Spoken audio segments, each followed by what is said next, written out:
ये सुख दल जल के भगवंता सुख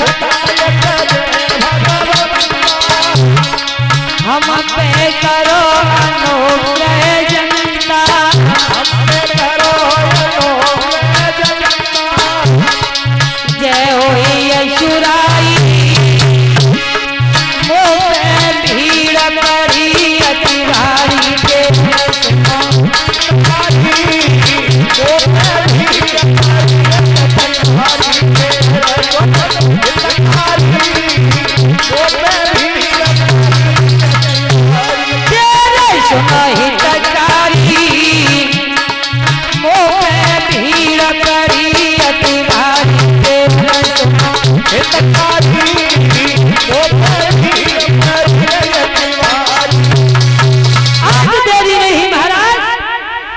सभी देवी देवता ब्रह्मा जी के जाकर के भगवान विष्णु को याद करने लगे।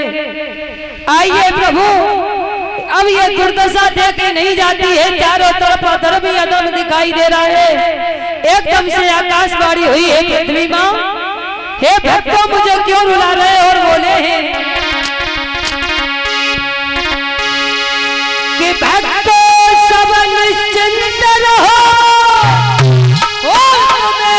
कोई भय होगा, धरनी होगी रंग भूमि धरनी हरि का अभिनय होगा।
क्यों रो रो करके मुझे रुला रही हो?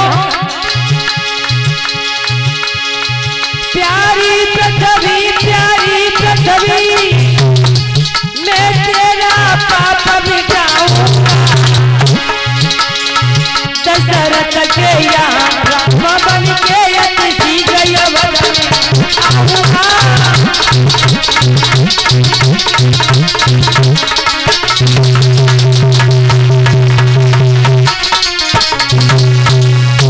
एकदम से आकाश बुढ़ारी हुई है पृथ्वी मां, क्यों मुझे रो रो करके रुला रही हो? मैं महाराज दशरथ के यहाँ अयोध्या में राम बन करके आने वाला हूँ। श्री ब्रह्मा जी ने कहा कि ब्रह्मा ने कहा बधाई है ओ भगवान अवध में आते हैं।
बोलिए गोविंद भगवान की, वृंदावन बिहारी लाल की।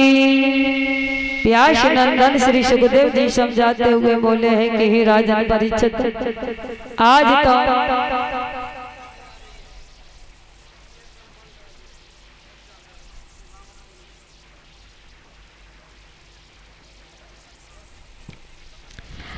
तो देरी नहीं हुई। व्यास नंदन श्री सुखदेव जी समझाते हुए बोले हैं कि हे राजा परीक्षित, ब्रह्मा जी सब को देवी देवता को लेकर वापस चले आते हैं। ब्रह्मा जी ने कहा कि जाओ तुम अयोध्या में बानर बन के जुट जाओ, हम भगवान की सेवा में तत्पर करने के लिए तैयार हैं।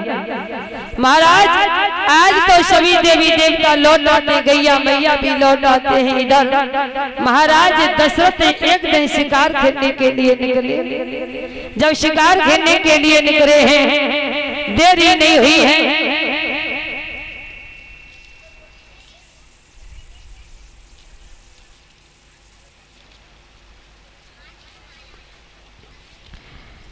जब देरी नहीं हुई महाराज, एक महाराज दशरथ बैठे हुए हैं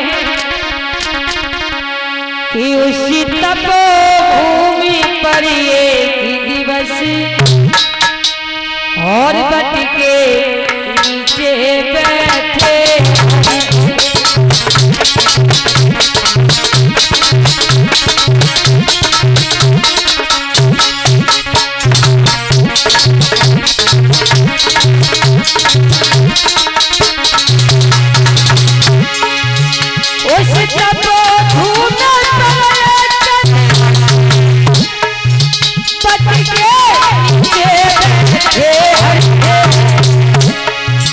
सच्चिदानंद के चिंतन में एकादशी पूजे करते।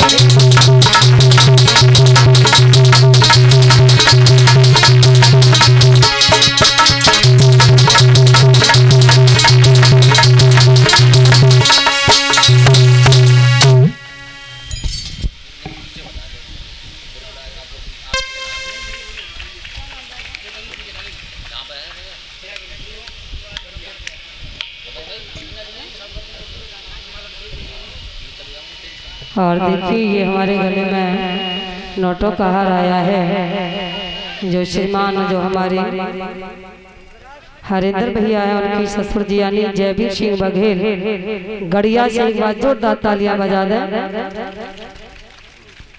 और 50 रुपए से हमारे प्रकाश जो सुजन सूरदास शास्त्री हैं, उनका सम्मान किया है।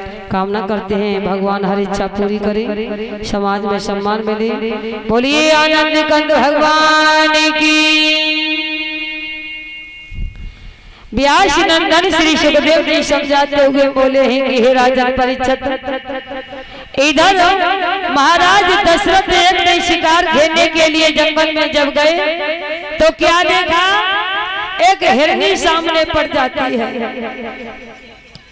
महाराज जैसे हिरनी देखी, महाराज दशरथ ने उस हिरनी के पीछे अपना घोड़ा दौड़ा दिया।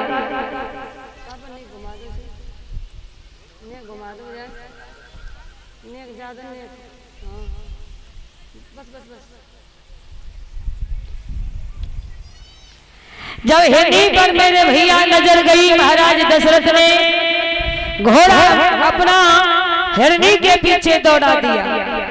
आगे आगे हिरनी, पीछे पीछे महाराज दशरथ भागते जा रहे हैं। रिया पान जंगल में जब महाराज दशरथ हिरनी लेकर के पहुंच जाते हैं तो खड़े होकर के हिरनी ने कहा, सुनो अयोध्या नरेश, महाराज दशरथ तुम मुझे क्यों मार रहे हो? मैं ऐसे मरने वाली नहीं हूँ, तुम्हें पता नहीं। और बोलिए हिरनी कि जा राजा के सुतना होगी और तासे मरण मेरो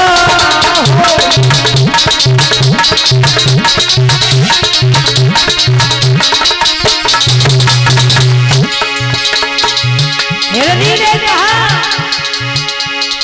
जा राजा के सुतना होगी और तासे मरण मेरो ना होगी।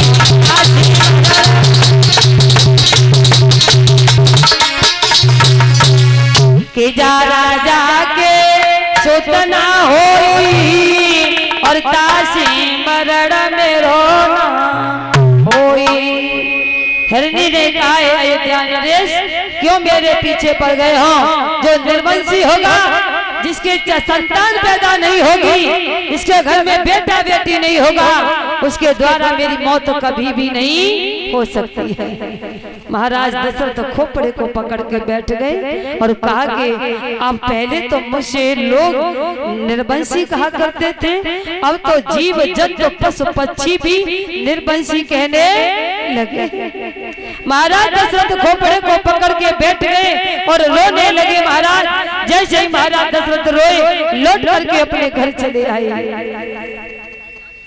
स्नान दान किया। स्नान दान करने के बाद महाराज दशरथ ने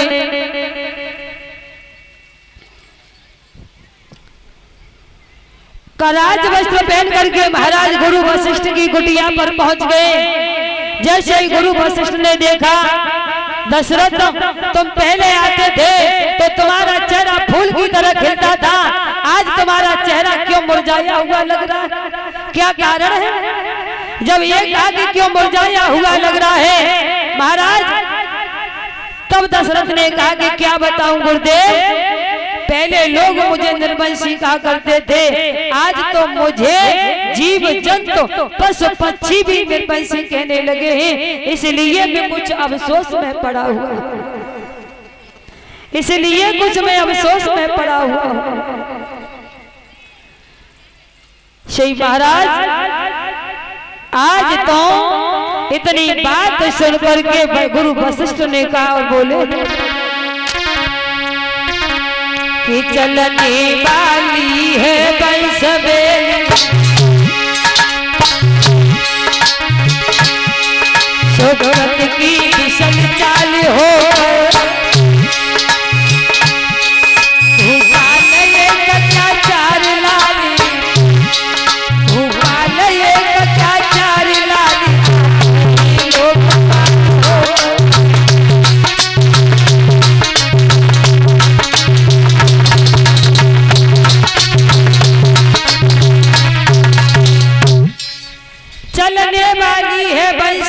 सुकृत की विषम चाल होकर, भूपाल एक क्या चार लाल आते हैं लोग। महाराज आज देरी नहीं हुई है। वशिष्ठ ने कहा कि दशरथ तुम एक एक पुत्र को दुखी थे, तुम्हारे घर में तो चार चार पुत्र पैदा होने वाले हैं। आप ऐसा करो, अपने यहाँ पर पुत्रष्ट यज्ञ कराओ, जिस पुत्रष्ट यज्ञ में श्रृंगी ऋषि को बुलाओ, और जब श्रृंगी ऋषि को बुलाओगे तो श्रृंगी ऋषि खाली हाथ नहीं होंगे, उनके हाथ में खीर का कटोरा होगा, और जब वो खीर का कटोरा तुम्हें देंगे, तुम वो खीर का कटोरा अपनी तीनों रानियों को दे देना। जब तीनों रानियां आंगन में बैठ करके खीर खाएगी तो तीनों रानियां गर्भ को धारण कर लेगी। महाराज आज देरी नहीं हुई, दशरथ वहां से चले आते हैं। इन्होंने अपने यहाँ पर पुत्रष्ट यज्ञ कराई। पुत्रष्ट यज्ञ कराने के लिए श्रृंगी ऋषि को बुलाया, और श्रृंगी ऋषि को बुला करके महाराज पुत्रष्ट यज्ञ कराई है। जब पुत्रष्ट यज्ञ हुई तो इसमें वरुण देवता प्रकट हुए। महाराज जब ये वरुण देवता प्रकट हुए हैं, ये खाली हाथ नहीं, इनके हाथ में खीर का कटोरा था। महाराज पहले के राजा जो थे, सूर्यवंश में जितने राजा हुए, उन्हें सबको पुत्रष्ट यज्ञ करानी पड़ी, सब संतान पैदा हुई। पहले के राजाओं को पुत्रष्ट यज्ञ करानी पड़ती थी, तब औलाद पैदा होती थी। अब काऊ गांव में चले जाओ महाराज, औलाद तो बहुत पैदा हो जाती है, लेकिन मैं सो ब्याह शादी फंक्शन ना देखो कि जब ब्याह में लड़ाई ना होए तब तक ब्याह में आनंद आए। विवाह ना कहूँ चले जाओ, बगैर लड़ाई, जब तक ब्याह में लड़ाई ना हो तब तक शोभा ना आते।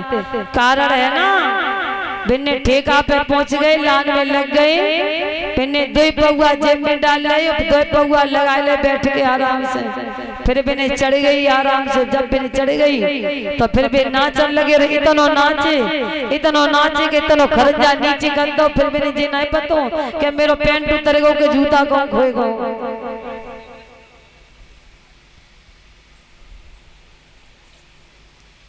महाराज हमारे हिंदू धर्म की रिवाज है कि जब बारात जाती है तो लोग शराब सिगरेट बीड़ी पी पी कर धुआं निकाल के दिखाते हैं। तुमने देखा होगा मुसलमान की बारात जा रही हो, जब नमाज का टाइम हो तो दूल्हा भी अल्लाह से दुआ मांगता है और नमाज पढ़ता है।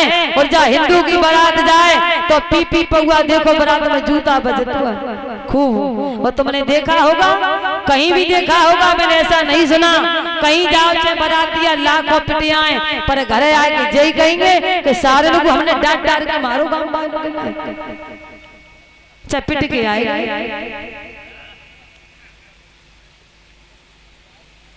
अब तुम बताओ, बारात तो 100, 200, 250 तक जा सकते हैं और गांव में लोग हजारों की संख्या में। और माताओं की तो पता है, जहाँ लड़ाई ना हो तो माता लड़ाई कर दे, और जहाँ कछ ना हो माँ सब कुछ तैयार कर दे, और जहाँ सब कुछ हो तो कछू मेटा मेट कर दे।